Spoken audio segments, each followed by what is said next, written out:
Prime Minister Narendra Modi is in the United States, and just a while ago he was making a speech alongside US President Joe Biden as well, and that's where the action is. The potential is huge. The burgeoning India-US trade relationship, now that holds immense promise as of now, because we are looking at a landscape which is China +1. Within that, there are several opportunities for India to grow and nurture its trade relations with the United States, and that's exactly what our focus is. Let's get perspective on where the potential lies and whether India or not can actually dig into that potential even more. And to discuss it, Rajat Nag, the National Council for Applied Economic Research, is joining us, along with Mr. Ajay Dua as well. It's great to have you gentlemen with us this evening. Mr. Dua, of course, is the former Union Secretary in the Ministry of Commerce and Industry. Great to have you, gentlemen. And looking at the kind of action that we are seeing in the United States and the focus on the Prime Minister's state visit, a lot is being spoken about by way of the possibilities in bilateral trade. Already, there is a deal between General Electric of the US and Hindustan Aeronautics. There is the possibility of a lot more happening that would further the cause for Atmanirbharta as far as defense manufacturing in India goes. That has been key. And very crucial, Mr. Dua, is the fact that this kind of ties between India and the US is something that the US generally reserves for its very close allies, for NATO allies. But here, there is a very strategic tech transfer. What exactly does that tell you, Mr. Dua? I think it tells us a lot. One, I'll start by saying the time has come for India. It conveys that very clearly. Be it because we've done well economically, or we did well in handling COVID compared to the rest of the world. So whatever it might be, that our stature in the global arena, this is getting reinforced by the kind of reception and the agreements which we expect to come out of this visit, number one. Number two, I think the US is shedding its inhibitions about transfer of defense technology to India, which is a very great thing, because as of now, only about 20 odd countries can supply components or finished products, intermediate, so to say, to the US defense industry. And we know US defense industry is the largest in the world. So with the kind of agreements and understandings which are being reached, and India is pressing of the fact that it is allowed to join that galaxy of 22 nations which contribute to the US defense might, I think the US is relenting, and I'm using the word very carefully, but gradually so far. And whether in this visit, by giving India a status of NATO +5, as you know, already is there in with New Zealand, Australia, Japan, Korea, and are part of it. Whether we also get that, if we get that, technology transfer between India and the US would become very much, would get facilitated, then we are very much into it. But I'm not sure if we would be going that far during this visit, because the idea, though, I believe, was kind of India was sounded when Mr. Austin, the Defense Secretary, had last visited India. So we are right now, we are seeing, as you mentioned, yes, the GE-F141 technology, making co-production of jet engines in India which have military capability. That's true. Never happened earlier. Yes, and for light combat aircraft that India manufactures, this is going to be an important curve. Earlier this evening, I was speaking to another expert who was telling me how it is going to be a longer learning curve, but the process needs to start as far as being able to make our own engines over here, and this kind of technology transfer is going to facilitate it. But I want to ask Mr. Nag, do you agree with Mr. Dua when he says that the US is relenting? How palpable is the focus on geopolitical dynamics coming through? The strain between the US and China, how much is that driving bigger investment and stronger trade ties between India and the US now that we know of these tech transfers that have been earlier reserved for American allies? How do you see it? Right. Well, thanks, Vijay. And of course, I appreciate very much the points Ajay has made. I would just add slightly to that nuance. I think if relenting both sides are, and I think that's good. US, as we all know, had a penchant for alliances for the longest time. And India had a penchant for strategic autonomy, whatever that meant. What I think is happening now is there's a convergence of the realization that each side needs each other. And it's a transactional relationship, and it doesn't have to be all or nothing. It's certainly not an alliance. And it's certainly not of the type of either you're with me or without me. So to that extent, I think USA has made adjustments, as Ajay just mentioned, in terms of technology transfer, and I'll come to that in a moment. But on the trade and investment, which is obviously a major focus of this trip, technology being a part of it, US is now India's largest trading partner. For the last 4 or 5 years, 4 out of 5, it has been so. And India's trade with the US is now about $128 billion, with a slight trade surplus in India's favor, which is a very happy, unusual situation. But China's trade with the US is about 4.5 times more. And the trade deficit for China, or for the US vis-a-vis China, is about 380. So there are orders of magnitude difference.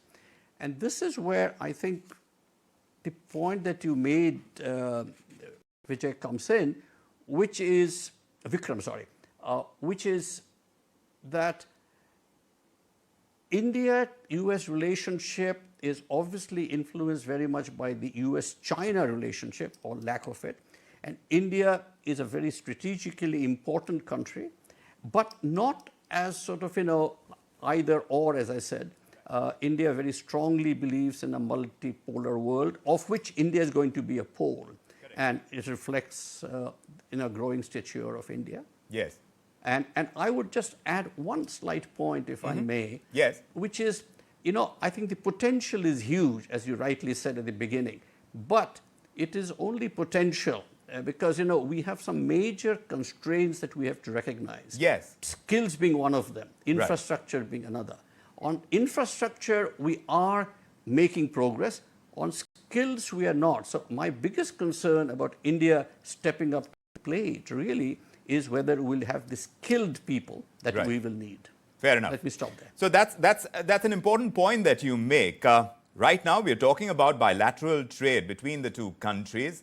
As far as India is concerned, to make the US its largest trading partner, that is going to take a lot of effort. It is going to see a lot more of these ties on various fronts getting that much more cemented through the kind of visits and through this kind of bilateral involvement. But as far as sticky points go, we're not seeing a free trade agreement yet, Mr. Dua.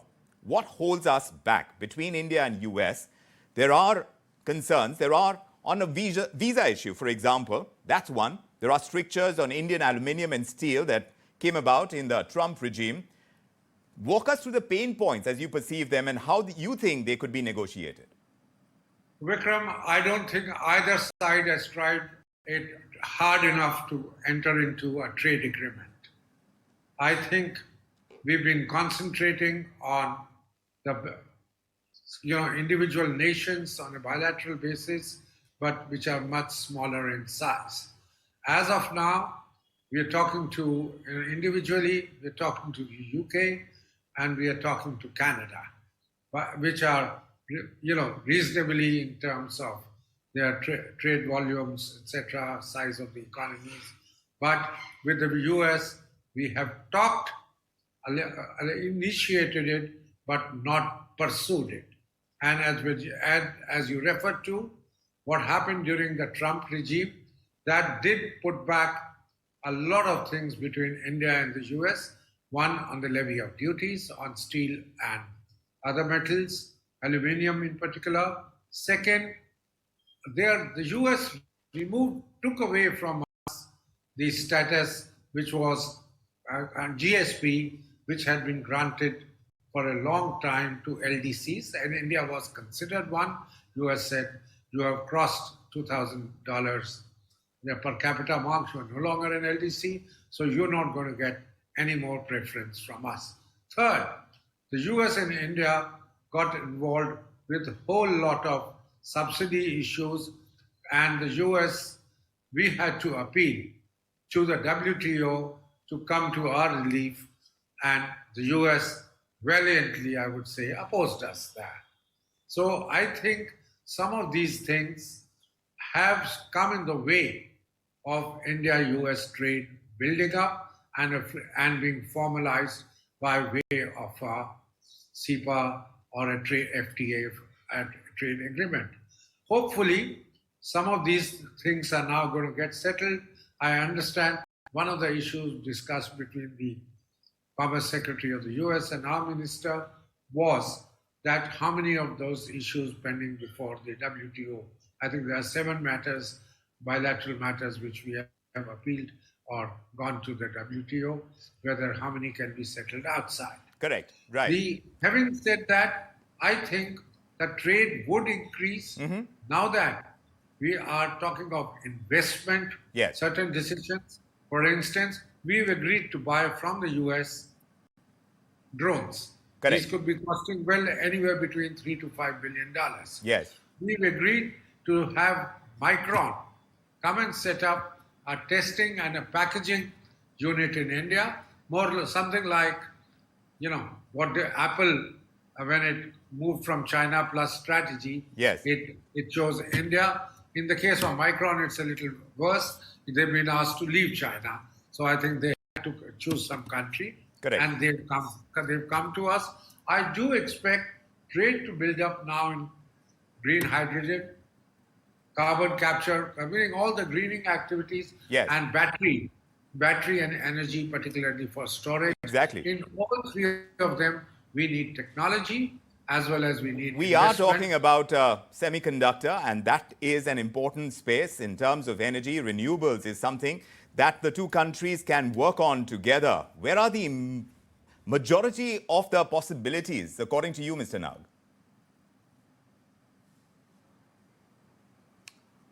Just before that, Vikram, if I may, just to add a point to what Ajay said, I think in the near future, and hopefully I'm wrong, but I don't think there's a possibility of a FTA.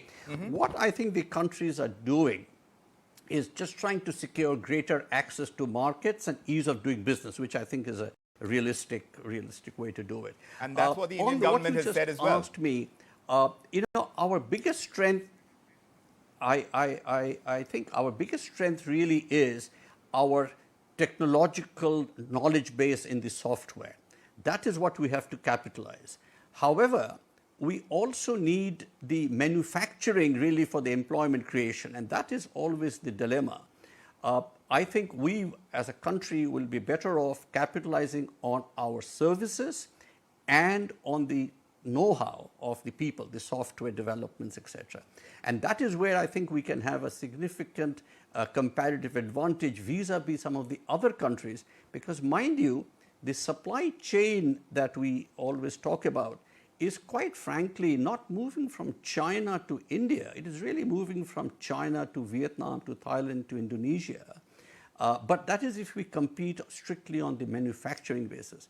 But if it comes to technical know-how, I think India has a very superb possibility of capitalizing it much better. Important to build that manufacturing ability, because that's where we seem to have been held back a little bit. And at this point in time, even when we're talking to Tesla, which has taken some time to come, there has been the possibility, but we haven't been able to get them over here to set up a manufacturing base. We seem to be that much closer after that meeting between Elon Musk and the Prime Minister. But that manufacturing base that we need to create over here, that kind of business going away to the likes of Vietnam, isn't that something that we can correct in bilateral trade with the US? Mr. Nag. Was that for me? Yes, Mr. Nag, please go ahead. Yeah. Yes, I think so. I think this is what I was referring to earlier, those constraints. It's one thing to approve a $2.5 billion investments by Micron. But to establish a semiconductor facility of that type, or Apple, and I'm sure it's going to happen, you need a very sophisticated manufacturing base. You need a very uninterrupted power supply. You need logistics of transportation. You need to make sure that you've got the people at the right place at the right time. And I think we have a long, if not long, certainly a distance to go. And that is where I think we will have to focus on. Otherwise, the potential, I'm afraid, will remain a bit unrealized, or certainly under-realized. Pacific Economic Forum as well. It's an economic initiative launched by the Biden administration. And there are a total of 14 participating founding member nations, and that includes India, present as a massive opportunity now.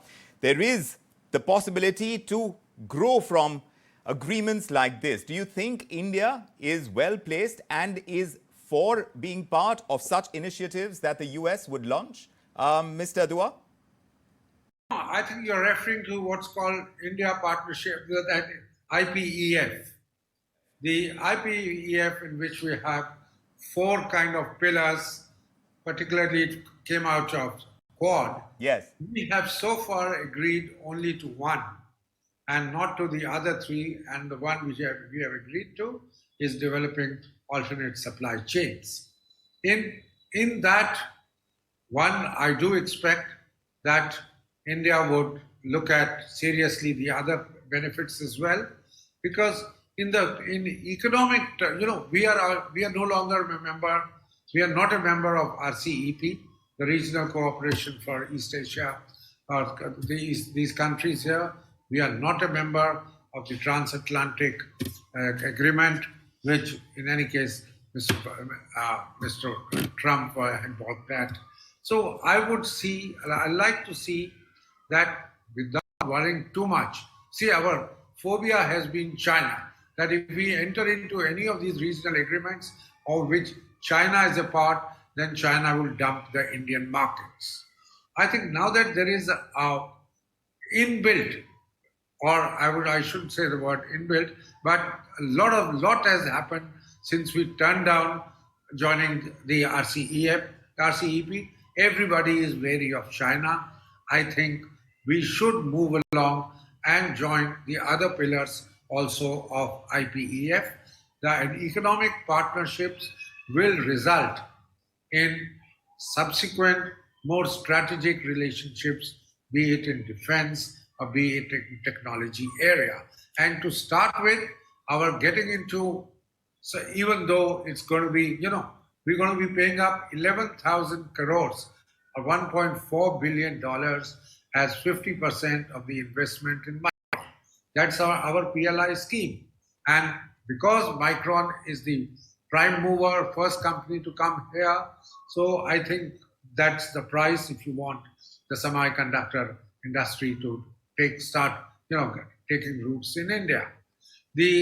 And we have announced it, that we are willing to give to others also 50% of the grant. So, and others, and we've extended the PLI scheme's deadline to 31st December 2024. But what interests me is that today we seem to have also talked about an agreement on India and USA jointly getting into space, the space sector. And for that, there is something called the Artemis Accords. We seem to have endorsed that today, which would mean, and as early as 2024, you might see an Indian astronaut going on a NASA craft, spacecraft, going there. And we're not doing too badly in space, as you know. We've been launching our satellites commercially, otherwise also. And that's an area, an example which Mr. Nag was talking about, services and technology. Our space sector is a very good example of that we can be exporting, we can be kind of joining in on services sector, yes, high tech, including high technology. Artificial intelligence is growing in a big way, and that's something else that is going to be an area where the two countries could be seen working together, cybersecurity. The creation of a digital infrastructure, and that's something else that is going to be as part of those bilateral talks. How much more comes out of it is going to be watched very closely. We've already seen deals as far as the defense sector is concerned. Talk about those drones, you talk about the entire ability for India to manufacture some of the engines that are required for light combat aircraft is concerned. And there would be plenty more that the two countries will pursue. There is clear evidence of the fact that there are stronger ties, and we will continue to monitor all that comes out of the Indian Prime Minister's state visit to the United States. Mr. Dua, Mr. Nag, thank you very much for joining us with your perspective on all that's happening right now between India and the US, and we hope to have you back on the show with more perspective in the future. Thanks very much for joining us tonight.